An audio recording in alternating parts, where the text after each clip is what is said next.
You are listening to the Purpose of Money podcast, a podcast where we talk about ways to build wealth and create more freedom in your life today.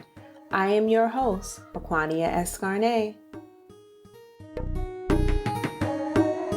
Today, I am so excited. We have two amazing special guests, Devon Reeves and Jessica Myers from Epic Collective. They are serial entrepreneurs who invest in hotel acquisitions, and we're going to get into how you can become a hotel investor too. Devon Reeves is a hospitality industry professional with over 14 years of experience in hotel operations, asset management, hotel development, and feasibility studies. As a serial entrepreneur, Devon founded a hotel consulting firm, commercial real estate investment fund, and published a book. In 2017, Devon founded the Vaughn Group, a consulting firm that specializes in premier hotel consulting, cutting-edge market research, and innovative brand positioning. In 2018, Devon co-authored the book Tidbits for the Emerging Pineapple Professional, a guide for the emerging hospitality professional. And most recently, she founded Epic Collective, a commercial real estate investment fund that specializes in hotels and multifamily real estate. Devon has managed a portfolio totaling over $1 billion in assets. Jessica has over 10 years of training and industry experience in sales. She renovated over $6.5 million in real estate and now helps others to get their start in real estate investing through collaboration and group economics. She teaches others how to start their journey from the lessons she learned transacting dozens of properties through 3 real estate ventures: JAG Holdings Group LLC, Epic Collective LLC, and JMP Start Development Partners. She's an advocate of group economics and wants to actualize financial freedom. Thank you, ladies, for being on the Purpose of Money. I'm so glad to have you. It's such an honor to be here today. Just connecting with, more people that look like me that I can access that is doing it and killing it and give me hope that it's possible. And it's just a beautiful thing. Yes, I love it. And hi, Devon. Nice to see you again. Nice seeing you again. Hello, hello. Thank you for having us. Of course. I love to talk about real estate investing, and especially with other women. You guys are rocking it in a field that doesn't have many women. And I want to showcase that on my platform because I am a platform for women who want to build generational wealth. So let's dive into our conversation today because you both have been very successful on your own in the real estate field. What made you two decide to come together and create Epic Collective? I guess my tenacity. Jessica, her background is mostly in residential, and we actually went to school together. We went to Georgia State University, and she was got into residential, and I was like, Jess, you could be doing the same thing in commercial, just on a larger scale, and we can make some more money. And it took her a minute, and then finally we came together, and then we formed Epic Collective. And so now we're doing, large scale projects collectively. And we want to get more people who look like us into the commercial real estate space, specifically hotels, as well as multifamily as well. So Jessica, what's your version of that story? Well, I was just going on about my business, like Devon said. We were good friends from college, and so we stayed in touch. And she was just like, "Hey, everything that you're doing." And to her point, she was that person on the shoulder, and I'm like, "I'm good. I'm fine. Finally getting my footing in the single family space." And honestly, to her point, I had a corporate background in sales. So she was like, the same thing you're raising capital for on the single family side, you raise capital, we can own a hotel. And I'm like, what do you mean own a hotel? Like, I'm just trying to own a house. Like, hotel was the furthest thing from my mind, or a plaza, or, something more than 4 units. But I was like, if it requires the same amount of work to do, X, and then you just raise capital for these art projects, what does it hurt? And to her point, we played around with it 2018, 2019 is when we really started to get serious. Right. And here we are in 2020, really impacting others and helping them get their start in $1 million projects. And the goal was that you don't have to be a millionaire to invest in $1 million projects, because I thought even in my single family work, I'm going to work my way up. You know, my first house was $15,000. Now I'm working on $200,000, $300,000 homes. But it's just like, I never thought that it would come so quickly to be able to work on $1 million projects until I saw the power of group economics and how working together makes it feel like nothing. I love that. And let's talk more about your first deal. Either one of you can take the lead. Please help others understand, what does it take to get started, and what were some of the challenges you faced and overcame? One thing I will recommend to anyone who's just getting started, Jessica and I, we both have we'll just do it and we'll figure it out. Because if you don't start now, you never get started. So if you're constantly planning and planning and planning and planning, you'll never get started, because you always want to wait for the perfect time.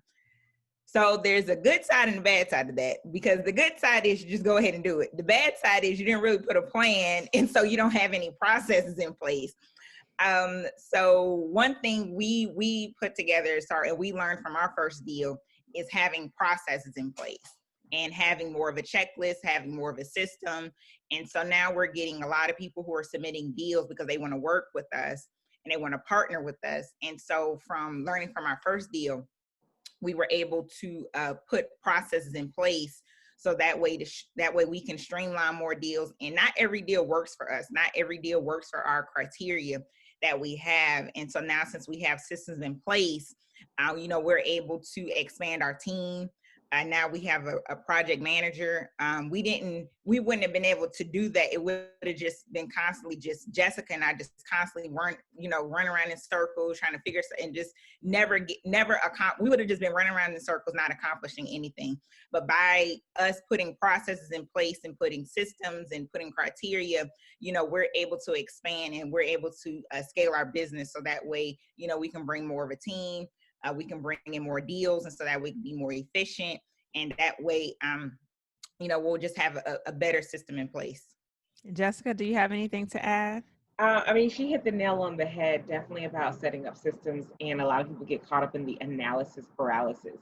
And sometimes you just have to take the leap and do it. And that's one of the things that helped us, with her point. You take the leap and you grow. It's almost like the path unveils itself as you're going along, versus trying to sit down and I need to see a clear path before I even start. Mm-hmm. And that's one of the things we've been fortunate as our team continues to grow, is that those systems in place. And that's the benefit of working with the team. Because a key element that I learned when I first got into real estate investing was the difference between an active and a passive investor. Because a lot of times you just hear about, the investment and you save up your money, but you need to have an active investor on site that has interest in your investment. So it's not just something like, cool, I set it and forget it, but I actually have an active investor on the Sun team so that I can be a passive investor. Because my mistake when I first got started, it was thinking that I could be a passive investor with no active investor. And so the project went awry, it went left, and it was like, whoa, what just happened? Contractor selling drugs out of the house. It's like, what is going on? But I had to learn the difference between an active and a passive. And that's where Davon and I have created resources with the systems that we've set up, with the team that we have together, that we are your active investors, so that you can passively go on about your business and do what you want to do. But we'll be looking after your project and making sure that it goes to plan. So that was a tough lesson to learn, but to her point, we got it together, and we created a system that works. That's crazy. And I get it. Like, sometimes we just want to get involved. We like, I have the money, I'm ready, let's go. And there's so much more to it than that. So I appreciate you guys sharing those tips.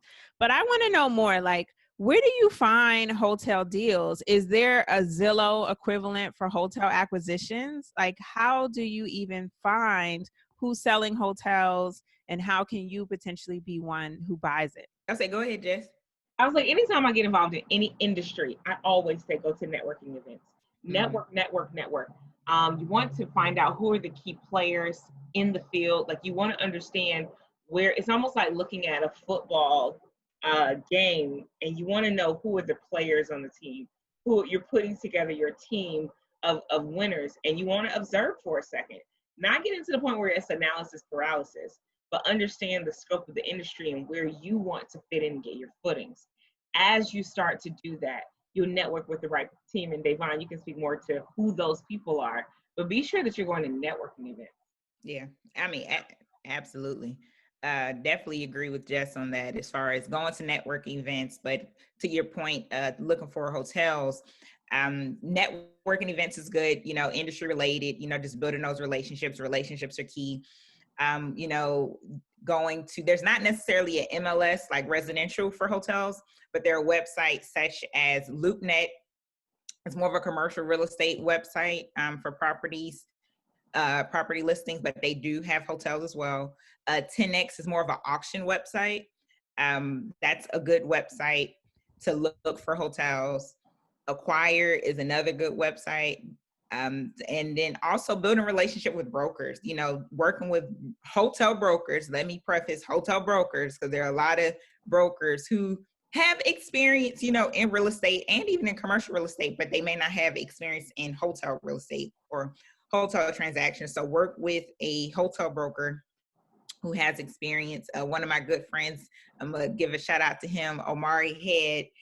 He's on Instagram, hip hop hotel broker. He is hotels all day.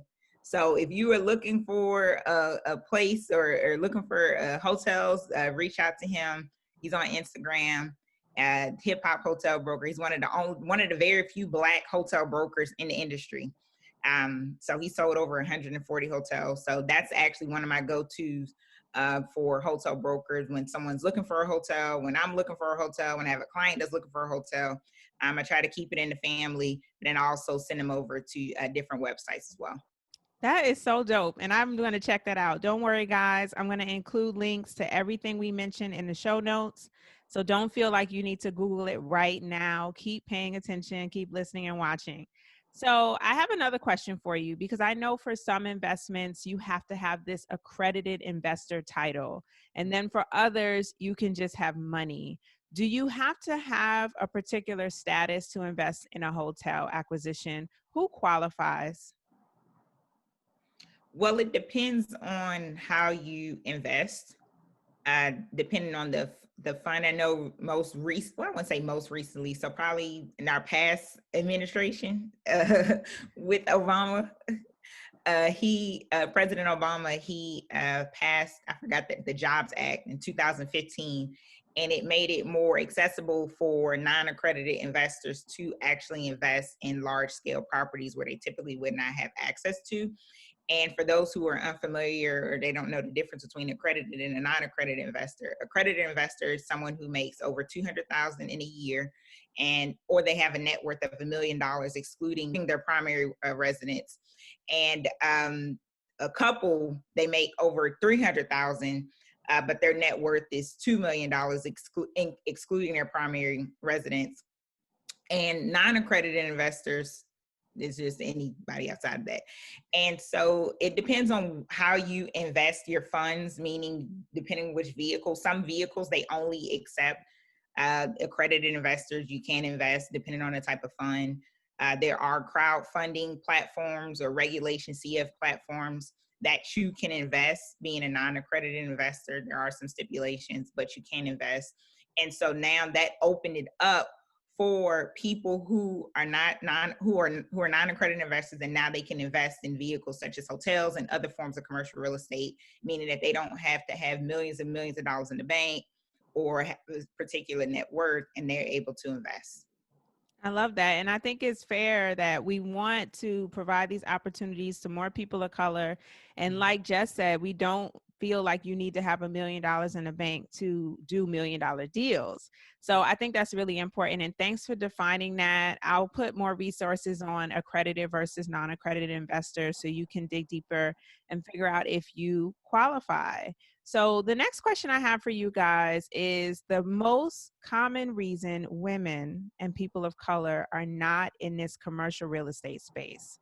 What do you think? This is personal opinion. You don't have to be experts, but I want to know, like, why do you think we are not investing in these deals? For one, I feel like it's the long-term play.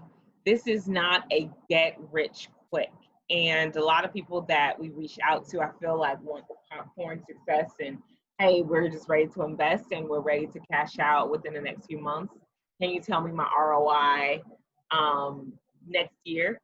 And honestly, this is the long game. Hotels and any cash flow, it's about, hey, this is what I invested today, understanding the economic cycle. Because a lot of people are like, oh my God, the economy is about to crash. Should we really be investing? Or, do we wait for the fire sales? But it was like, you know what? The economy is going to crash, and it crashes all the time, and it rebounds all the time. So that's why an asset or hard asset like a hotel or, a commercial plaza or anything like that that is able to collect rent in the meantime, it may be a 10-year stretch where you purchase a property for one amount and obviously it'll appreciate, but you can also get monthly residual income off of it as well. But a lot of people don't see the long game. They only want to see the short term. What can I flip it? And that's been a huge thing. So it's more so been mindset more than anything. I mean, people have the money. People want to flip it so fast. They don't give it time to develop and mature. And we're talking about legacy building. When you got something that you can eat off of for 10 years and sell it for 200-300% the capital you initially put in. Oh man, definitely agree with Jessica. She's actually over our investor relations, so she hears it a lot, when she's talking to people as far as with our capital raise for our projects. But definitely agree. I also want to add a lot of it is education.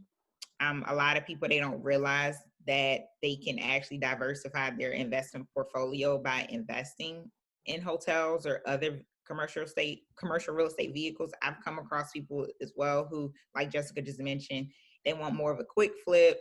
It's something that they want to get their return in about a year or so. 2 years may be too much. Especially 3 to 5 years is definitely too much. Yeah. And when you're investing in a hotel, we definitely preface and educate, the return is at least 3 years. Yeah. You'll get dividends along the way, but as far as your full return, it could be up to even 10 years, depending on the investment or the type of project. But more so is just education, and we really believe in education. We hold a weekly conversation called Epic Collective Conversations, where we need to bring you on there, actually, Kwania. Let's do it. where we talk to real estate professionals, specifically in commercial real estate, but we also talk to people who are in the, who are definitely experts. We even had a wealth strategist, because a lot of people, they don't realize before you get into investing that you need to have your personal finances in order. Do you have your business in order before you can even invest? And, so we have those different conversations because we want to change a mindset. A lot of it is a mindset. Mm-hmm. They don't feel they're comfortable in their residential, investing. They're comfortable in their investment diversification portfolio. They're comfortable. And, I've noticed people who want to invest more, they're like a light bulb hit. They're like, wait a minute, you mean to tell me I can own a hotel? You mean to tell me that I can invest in a hotel, as Jessica mentioned before, and be a passive investor? So I invest with you all. Y'all handle it. Y'all give me updates. Really? And I get the benefits of being okay. Where can I sign up? Because this is what I want to do.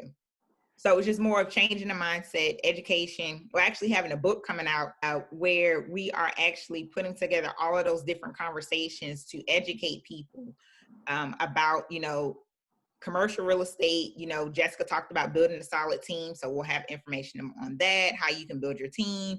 people who want to get into multifamily. Not everybody wants to do hotels. That's fine. It's okay. Hotels aren't for everyone. But we have people who want to get into multifamily. So we have a multifamily real estate expert. This is all she does. She speak, lives, dream it. Like, this is her all day. And so she's able to actually share those tips.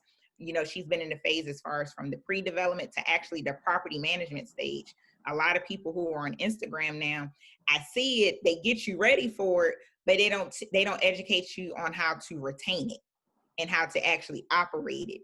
And that's what we specialize in. We want to educate you on not only investing in it, but Jess and I, we both share a passion where we like to take care of our investors. I guess it's the hospitality in me. I don't treat you as an investor. I treat you as a guest. We're welcoming you into our home. We're welcoming you into Epic Collective. And so we're treating you as a guest. So you're not just a regular investor where you're just a number to us. You're actually a person, and you're trusting us with your investment, with your hard-earned money that you want to leave a legacy for your family. So that is, that's a lot on us, but we want to take care of you all. And both of us, we have a passion. So that's what makes us unique to compare it to other investment vehicles. People are like, what makes you different? That right there makes you different. We don't treat you as an investor. We treat you as a guest. I love that. And I want to totally share that with more of my listeners. But I have a question to dive into the hard-earned money. I know that every deal is different, but can you give a range of approximately how much money you may need to get in one of these deals, whether it's multifamily syndication or a hotel? Yeah, I would say more so look to have about 10%. If you're going into the deal yourself, about 10% of the entire deal cash. While you can leverage, obviously your assets with the bank, but part of working with us, we generally like to work with groups that have, you can create an investment club or deal with individual investors that start out between the $30,000 and $50,000 range. And we say that because we want it to make sense. Honestly, yes, you can, invest less than that. But really, are you looking for a return on $1,000 or $2,000 we're talking years time?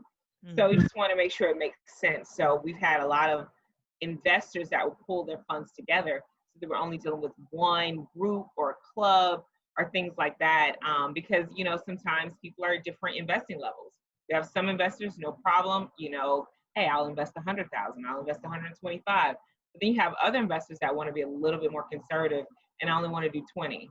And so they partner with another investor that may only do 20. And there may be somebody that does 10,000. So that way they've collectively gotten their 50,000. And now we can really look at a long-term strategy. So we definitely look at the $50,000 number, which is reaching a different type of clientele. Mm-hmm. But it helps us now to really help your funds grow versus, someone who's looking just to grow 5,000 real quick. Exactly. I like that. And I think it's okay to be clear and transparent that you are aiming for the higher investor who's willing to learn, who's willing to get in it for the long haul. Because like we said, this is a long game strategy. Yes. So guys, the name of the show is called The Purpose of Money. So I ask my guests all this question. What is your purpose for money and what are you trying to achieve? So Jess, why don't we start with you? Purpose of money is to provide resources, to provide access to ownership. The purpose of money is to help build a community and build a trail for others. Like, I feel with us having the most unemployment levels that we've ever had, I feel it's the most opportunity that we've ever been in to really invest in yourself. And that's what we're helping other people to how to build the bridge through the systems that we put together. So the purpose of money to me is about building ownership, access, and really getting a flow. Like, I look at it when you call it currency, and you think about an electrical current, you always want to make sure that it's staying in motion and it's in constant movement. And that's what we've gotten into the flow of how to make your money grow. Devon, how do you top that? What's your purpose? I don't try. As you can see, Jessica is the inspirational, motivational speaker. I don't even try. But The purpose of money is definitely creating a legacy, making sure that you live the life the way you want to live. You shouldn't let money control you, but you should have a passion. Of course, you can't live without money, but you definitely should have a passion. And once you find your passion, then the money will come. So the purpose of money for me has changed throughout time, especially since I have a son now. So I look at money differently. And so I want to pass generational wealth to him and build upon generations. And so that is my purpose of money. I have a different purpose in life. It's more of for a family, to create a legacy. I want generations to come, to instill in him the things that I didn't learn, but now that I'm learning along the way. So that way my generations can be better than me, better than my grandmother, better than my grandmother's grandmother. So the purpose of money is bigger than me now. I love that. And shout out to boy moms. I have 2 sons. So big up to that. Aren't they the best? They are. They keep you on your toes. I tell you, my energy level, I try to keep up. I know, right? So before we say goodbye, I want you to tell my listeners, where can we find you on all things social media and on your website so they can connect and possibly do deals? They can reach us at we're on Instagram. So Epic Collective, EPIQ COLLECTIVE. Same thing for our website. I'm on Instagram at Davon Reeves. And then Jessica, you're at It's Jessica Myers. Yep, it's Jessica Myers on Instagram. Jessica Myers. And to our point, just make sure you put that Q in Epic, as we do Epic projects collectively. So you can always find us on anything Epic Collective, LinkedIn, Instagram, our website. Make sure you put the Q. Yep, and sign up for our mailing list. We send potential deals that you can invest in, as well as different events that we're involved in. And also stay tuned. We're having our book launch. I can't wait. I'll make sure to promote it on social media. Just remind me, share it. I want to promote all things that women are putting out there to help us build wealth and to really succeed. Thank you, ladies, for being on the show. This has been awesome. And I look forward to working together and continuing the conversation of how we can help build wealth. Thank you. Yeah, thank you for having us, and thank you for giving us piece of the platforming, but using your voice more importantly to help impact others. That is so beautiful for now, and that's what we're here for. Thank you. I love what you're doing. Keep doing it. Yes. Thank you for listening to the Purpose of Money podcast. For more resources and information, check out my website, thepurposeofmoney.com.